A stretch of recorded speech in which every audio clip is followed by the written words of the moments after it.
سلطان اور خان کے عہد میں سلطنت عثمانیہ ایشیائی کوچک کے شمال مغربی حصے اور یورپ میں زیمپ، گیلاپولی اور تھریس کے بعض علاقوں پر مشتمل تھی، جن کا مجموعی رقبہ تقریباً 20,000 مربع میل سے زیادہ نہ تھا۔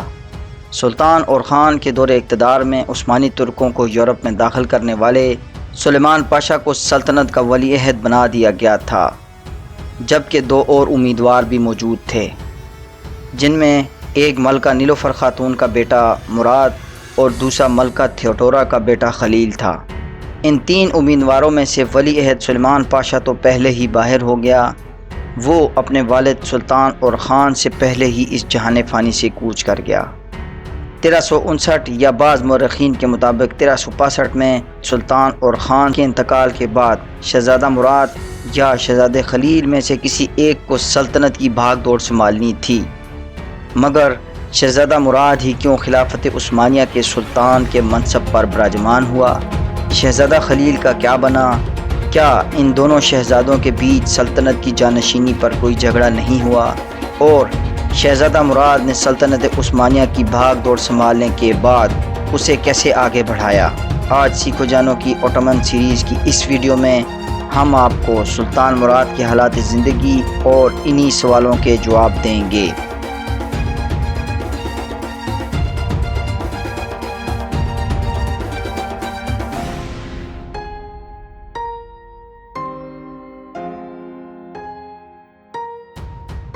کینٹاکوزین کی صاحبزادی تھیوڈورا کے سلطان اور خان کے عقد میں آ جانے کے بعد 1346 عیسوی میں ان کے ہاں ایک لڑکے نے جنم لیا، جس کا نام خلیل رکھا گیا۔ ایک تاریخی حوالے کے مطابق 1357 عیسوی میں شہزادہ خلیل کو بحری قزاقوں نے نکومیڈیا کے قرب و جوار سے اغوا کر لیا جب وہ شکار کھیل رہا تھا۔ یہ بات یقین سے کہنا ممکن نہیں کہ وہ اس لڑکے کے بارے میں پہلے سے جانتے تھے یا اغوا کر لینے کے بعد اس بات کا اندازہ ہوا کہ یہ تو ایک عثمانی شہزادہ ہے۔ بہرحال وہ اسے لے کر بازنطینی علاقوں کی طرف فرار ہو گئے، اور خان نے بازنطینی شہنشاہ بیلولوگس، جو کہ اس کا ہمزلف بھی تھا، سے خلیل کو ڈھونڈنے کی درخواست کی۔ بیلولوگس کی مدد سے 3,000 دکات تاوان کے عوض خلیل کو اغوا کاروں سے آزاد کروا لیا گیا، اور معاہدے کے مطابق اس کی منگنی جان بیلولوگس کی بیٹی، جو کہ خلیل کی کزن بھی تھی، سے کروا دی گئی، جن کی بعد میں شادی بھی ہو گئی۔ جب سلیمان پاشا کا انتقال ہوا تو بازنطینی شہنشاہ بیلولوگس کی خواہش تھی اور امید بھی تھی کہ تھیوڈورا کے بیٹے خلیل کو سلطنت کا ولی عہد مقرر کیا جائے، مگر ان کی خواہشات کے برعکس اور خان کی وفات کے بعد سلطان مراد اول سلطنت عثمانیہ کے وارث بن گئے۔ ایسا نہیں تھا کہ خلیل نے تخت حاصل کرنے کی کوشش نہیں کی، اس نے کوشش کی، مگر مراد اول نے اس بغاوت پر بروقت قابو پا لیا اور اسے 1362 عیسوی میں پھانسی دے دی۔ یہیں سے عثمانی ترکوں میں اس روایت کا آغاز ہو گیا کہ سلطنت کی جانشینی کے لیے جو سب بھائیوں میں سے طاقتور ہوگا وہی سلطنت کا اگلا اہل حکمران ہوگا۔ یہ روایت ایک اعتبار سے بہت اچھی تھی کہ سلطنت کو ایسا حکمران میسر آتا جو اندرونی سازشوں پر بہتر طریقے سے قابو پا لیتا تھا اور بیرونی محاذ پر سلطنت کو احسن طریقے سے ترقی دینے پر توجہ دیتا۔ اسی لیے اوٹومن امپائر کو زیادہ تر مضبوط حکمران ہی میسر آئے، جنہوں نے یورپ کے بادشاہی نظام سے پیدا ہونے والے کمزور بادشاہوں کو جلد ہی اپنے زیر اثر کر لیا یا انہیں اپنا باجگزار بنا لیا۔ لیکن اس روایت کی ایک بڑی برائی یہ تھی کہ کمزور رہ جانے والے بھائی یا تو اپنی زندگی کی بازی ہار جاتے یا پھر ساری عمر نظر بندی کی زندگی بسر کرتے۔ بہرحال سلیمان پاشا اور خلیل کی موت کے بعد سلطان مراد اکلوتا اوٹومن امپائر کا سلطان بن گیا۔ 1326 میں پیدا ہونے والا یہ بچہ 1362 عیسوی میں اوٹومن امپائر کے سلطان کے منصب پر براجمان ہو گیا، مگر طبیعت کا رجحان فنون حرب کی طرف بہت زیادہ تھا۔ وجہ اپنے بھائی سلیمان پاشا کی یورپ میں فتوحات تھی۔ سلطان مراد نے وقت کو ضائع کیے بغیر اپنے والد کے مشن کو آگے بڑھانا شروع کیا۔ وہ یورپ میں مزید فتوحات کرنے کے لیے پرعزم تھا، اس لیے مراد نے فوج میں اصلاحات کی، ینگچری یا جینسریز کے لیے باقاعدہ تنخواہ کا نظام متعارف کروایا، حکومتی اور فوجی نظام کے لیے دیوان کی تشکیل کی، ٹیکس سسٹم میں ترامیم کی، عثمانی پرچم سرخ رنگ کا مقرر کیا، اور اس میں ہلال اور تارے کا نشان رکھا۔ سلطان مراد کے حکومت سنبھالنے اور ضروری اصلاحات کے بعد جیسے ہی سلطان یورپی فتوحات کی طرف متوجہ ہوا، امیر کرمانیہ نے سلطان مراد کے خلاف بغاوت کر دی۔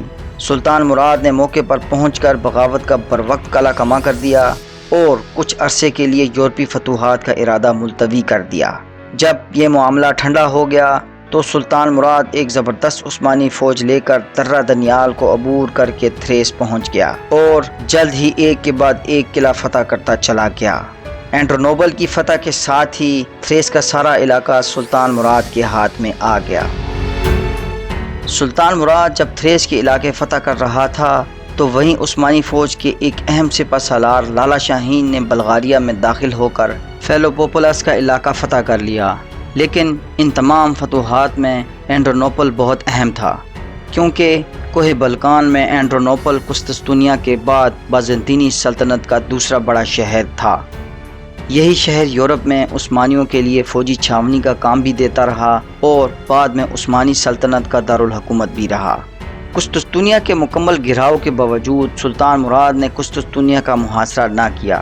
اس کی ایک وجہ قسطنطنیہ کا دفاعی نظام تھا اور دوسرا عثمانی ترکوں کو اس طرح کے مضبوط قلعہ بند شہر کے محاصرے کا تجربہ اور تکنیکی مہارت میں کمی تھی۔ بہرحال سلطان مراد اینڈرونوپل یا حالیہ اینڈرین میں لالا شاہین کو قائم مقام مقرر کر کے واپس بروسا آ گئے۔ عثمانیوں کی یورپ میں داخل ہونے اور اینڈرین پر قبضے کی وجہ سے یورپی مسیحی حکمران بہت پریشان تھے۔ سلطان مراد کے بڑھتے قدموں کو روکنے کے لیے یورپی بلقانی صلیبی معاہدہ ہوا۔ پوپ اوربا پنجم نے بلغاریہ، سربیا، ہنگری اور ولاچیا کے فرمانرواؤں کو حکم دیا کہ وہ مشترکہ طاقت سے ترکوں کو یورپ سے نکال باہر کریں۔ 1371 عیسوی میں اس معاہدے میں شریک تمام ملکوں نے ایک بہت بڑا لشکر تیار کیا جس کی قیادت سربیا کا بادشاہ کر رہا تھا، جس کی تعداد بعض مورخین کے نزدیک 20,000 اور بعض کے نزدیک 60,000 تھی۔ یہ لشکر دریائے مریٹسا کے پاس چرنمن کے مقام پر پہنچ کر خیمہ زن ہوا۔ جس وقت یہ صلیبی لشکر چرنمن کے مقام پر پہنچا اس وقت سلطان مراد عثمانی دارالحکومت بروسا میں موجود تھا، جبکہ یورپی شہر اینڈرین میں اس کا قائم مقام لالا شاہین کم و بیش 1000 سپاہیوں کے ساتھ موجود تھا۔ یہ اطلاع لالا شاہین تک بر وقت پہنچ گئی کہ ایک لشکر 20 یا 60,000 پر مشتمل صبح اینڈرین پر حملہ آور ہو جائے گا۔ لالا شاہین یہ بات جانتا تھا کہ 1000 سپاہیوں کے ساتھ اینڈرین کا دفاع ممکن نہیں۔ اینڈرین کیا سارا تھریس عثمانیوں کے ہاتھ سے نکل جانے کا خطرہ تھا، اس لیے لالا شاہین پاشا نے حملے میں پہل کرنے کی حکمت عملی کے پیش نظر رات کے اندھیرے میں صلیبی لشکر پر اپنی چھوٹی سی فوج کے ساتھ حملہ کر دیا۔ رات کے اس اچانک حملے سے بے خبر صلیبی لشکر میں بھگدڑ مچ گئی۔ بہت سوں کو تو عثمانی فوج نے سوتے میں ہی قتل کر دیا، جبکہ کچھ دریائے مریٹسا میں ڈوب کر مر گئے اور بہت سے صلیبی جنگجو بھگدڑ کی وجہ سے کچل کر مر گئے۔ بہرحال صلیبی فوج کی ایک بڑی تعداد اس جنگ میں ماری گئی۔ یہی دریائے مریٹسا سربین اور صلیبی جنگجوؤں کا قبرستان بن گیا۔ اس جنگ میں سربیا کا بادشاہ بھی مارا گیا، جبکہ ہنگری کا بادشاہ حیرت انگیز طریقے سے بچ نکلا۔ اس جنگ کو یورپ کی تاریخ میں جنگ مریٹسا کے نام سے یاد کیا جاتا ہے۔ اس جنگ کے نتیجے میں وہ سربین جو یورپ سے عثمانیوں کو باہر کرنے آئے تھے خود اپنے علاقوں سے ہی ہاتھ دھو بیٹھے۔ سربین امپائر چھوٹے چھوٹے ٹکڑوں میں بٹ گئی۔ ان سب نے عثمانیوں کی بالادستی قبول کر لی اور باجگزار بن گئے۔ بلغاریہ، مقدونیہ بھی عثمانیوں کے باجگزار بن گئے۔ اس طرح اوٹومن امپائر کی سرحدیں جنوبی بلغاریہ سے مشرقی سربیا تک جا پہنچی اور بازنطینی ریاست بلغاریہ اور سربیا کے بقایا شہر یکے بعد دیگرے مسلمانوں کے قبضے میں آتے گئے۔ 1385 عیسوی میں موجودہ بلغاریہ کا دارالحکومت صوفیہ سلطنت عثمانیہ میں شامل ہو گیا۔ 1386 عیسوی میں سربیا کا شہر نس بھی فتح ہوا اور عثمانی سلطنت میں شامل ہو گیا۔ سلطان مراد جہاں یورپ میں فتوحات اور کامرانیوں کے زینے چڑھ رہا تھا، وہیں وہ ایشیائی کوچک میں بھی بہت سے علاقے فتح کر گیا۔ ان میں سب سے بڑی کامیابی ریاست کرمانیہ کی فتح تھی۔ امیر کرمانیہ جو کہ اناطولیہ یا ایشیائی کوچک میں ترکوں کی سرداری کا دعویٰ رکھتا تھا، آئے روز دولت عثمانیہ کے لیے پریشانیاں پیدا کرتا رہتا تھا۔ سلطان مراد نے اس کو رام کرنے کے لیے امیر کرمانیہ کی بیٹی کی بایزید یعنی اپنے بیٹے سے نسبت منظور کر لی۔ چنانچہ امیر کرمانیہ نے اپنی بیٹی کو کرمانیہ کا بڑا حصہ اور قلعے جہیز میں عطا کیے۔ عروسہ کو جب ان قلعوں کی کنیاں پیش کی گئی تو سلطان مراد نے انہیں اپنے پاس ہی رکھ لیا۔ جلد ہی ریاست حمید کے امیر سے شہر آگ بقیمت خرید لیا، جس کی وجہ سے سلطنت عثمانیہ کی سرحدیں ریاست کرمانیہ سے ملحق ہو گئیں۔ سلطان مراد نے مزید تعلقات کو بہتر کرنے کے لیے اپنی بیٹی نفیسہ کو امیر کرمانیہ علاء الدین کے نکاح میں دے دیا۔ اسی وجہ سے کچھ عرصہ باہم کوئی جنگ نہ ہوئی، لیکن امیر کرمانیہ عثمانیوں کی بالادستی قبول کرنے کو تیار نہ تھا، اس لیے وہ کوریا کے قریب سلطان مراد کے مد مقابل آ گیا۔ اس جنگ میں سلطان مراد کے ساتھ اس کا بیٹا بایزید بھی شامل تھا، جس نے اپنے سسر کو شکست دی اور اسے گرفتار کر لیا۔ اس پر بایزید کو یلدرم یعنی بجلی کی کڑک کا لقب حاصل ہوا۔ سلطان مراد نے اپنی بیٹی کی وجہ سے امیر کرمانیہ کی جان بخش دی اور اسے ریاست بھی بخش دی۔ اس طرح علاء الدین نے سلطان مراد کی اطاعت قبول کر لی اور کرمانیہ کا سارا علاقہ سلطنت عثمانیہ میں شامل ہو گیا۔ اس کے ساتھ ساتھ مزید علاقے فتح کرتے کرتے سلطان مراد نے سلطنت عثمانیہ کو توقت تک پہنچا دیا۔ سلطان مراد کی مختلف شریک حیات میں سے دستیاب معلومات کے مطابق 3 بیٹے تھے، ساؤچی بے، بایزید اور یعقوب۔ ان میں سے ساؤچی بے کی شہنشاہ قسطنطنیہ کے بیٹے کے ساتھ مل کر بغاوت کرنے کی وجہ سے سلطان مراد نے پہلے اسے نابینا کیا اور بعض مورخین کے مطابق اسے بعد میں قتل کر دیا، جبکہ باقی 2 بھائیوں کی داستان آگے آپ کو پتہ چل جائے گی۔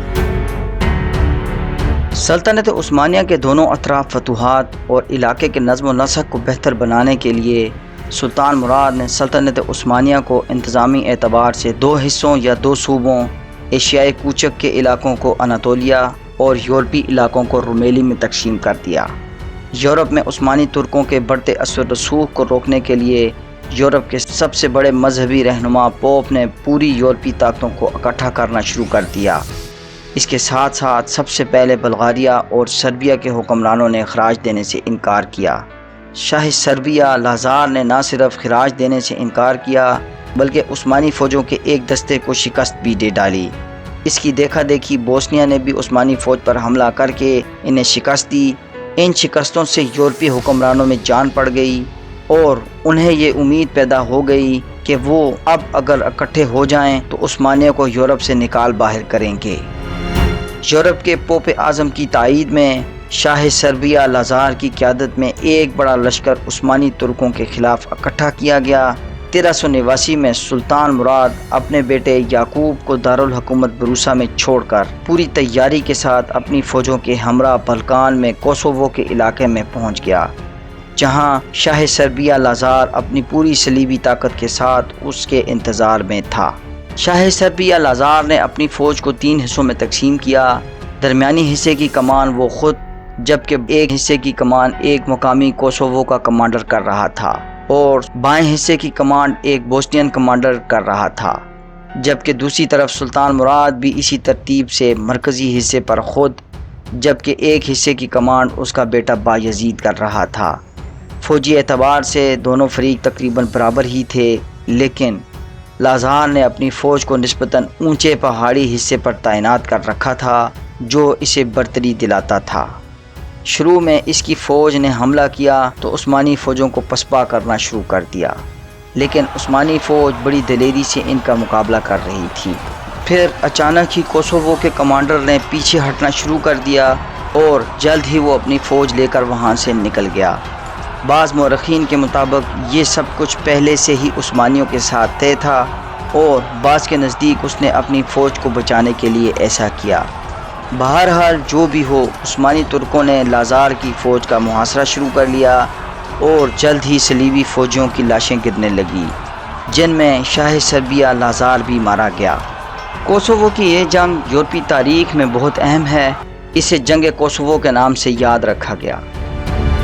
کوسوو میں کامیابی کے بعد سلطان مراد میدان جنگ کا معائنہ کر رہا تھا۔ ایک صلیبی سپاہی مردوں میں سے اٹھا اور سلطان کی طرف دوڑ پڑا۔ محافظوں نے اسے گرفتار کر لیا، مگر اس نے یہ بہانہ بنایا کہ وہ سلطان کے ہاتھ پر مسلمان ہونے کا آرزومند ہے۔ سلطان مراد نے محافظوں کو اسے چھوڑ دینے کو کہا۔ جب وہ سلطان کا ہاتھ چومنے لگا تو فوراً اپنا زہر آلود خنجر نکال کر سلطان پر حملہ آور ہو گیا اور سلطان کو زخمی کر دیا۔ زخم بہت گہرا تھا، اس لیے سلطان مراد سر پر شہادت کا تاج سجائے اس دنیا سے رخصت ہو گیا۔ سلطان جاتے جاتے اپنے بیٹے بایزید کی اطاعت کا حکم بھی دے گیا، مطلب سلطنت کی وراثت کا حقدار اب بایزید تھا۔ اب بایزید سلطنت عثمانیہ کا نیا حکمران تھا، اس لیے اس نے وقت ضائع کیے بغیر اپنے چند وفاداروں کو اپنے بھائی یعقوب کی طرف بھیج دیا، جو جنگ کوسوو کے حالات سے بالکل بے خبر تھا۔ ان وفاداروں کا مشن خاموشی سے یعقوب کو راستے سے ہٹانا تھا اور انہوں نے ایسا ہی کیا۔ انہوں نے انتہائی رازداری سے یعقوب کا گلا دبا کر اسے قتل کر دیا۔ جنگ کوسوو میں شاہ سربیا لازار کی موت نے سربین قوم کی تمام امیدیں توڑ دی۔ انہوں نے نہ صرف عثمانیوں کے خلاف کی جانے والی کوششوں کو ترک کر دیا بلکہ ان کے باجگزار بھی بن گئے۔ صرف سربیا ہی نہیں، رومن امپائر سمیت بلقان کا سارا علاقہ عثمانی سلطنت کا باجگزار بن گیا۔ سلطان مراد کے 27 یا 30 سالہ دور اقتدار میں سلطنت عثمانیہ میں 5 گنا اضافہ ہوا، یعنی سلطان مراد نے اپنے والد اور خان سے ملنے والی 20,000 مربع میل پر محیط سلطنت کو 1,00,000 مربع میل تک پھیلا دیا۔ دوستو، سلطان مراد کے بعد اب بایزید نیا سلطان بن چکا تھا۔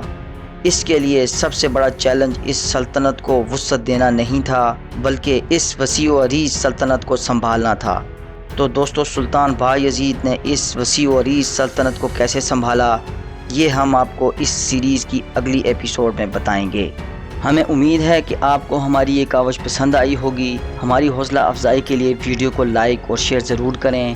اپنی قیمتی آراء سے ہمیں کامنٹس کے ذریعے آگاہ کریں۔ سیکھو جانو کہ اس یوٹیوب چینل پر اگر آپ نئے ہیں تو برائے مہربانی چینل کو سبسکرائب کر لیں تاکہ ہر نئی ویڈیو کا بر وقت نوٹیفیکیشن آپ کو مل سکے۔ اپنا بہت بہت خیال رکھیے گا۔ اللہ حافظ۔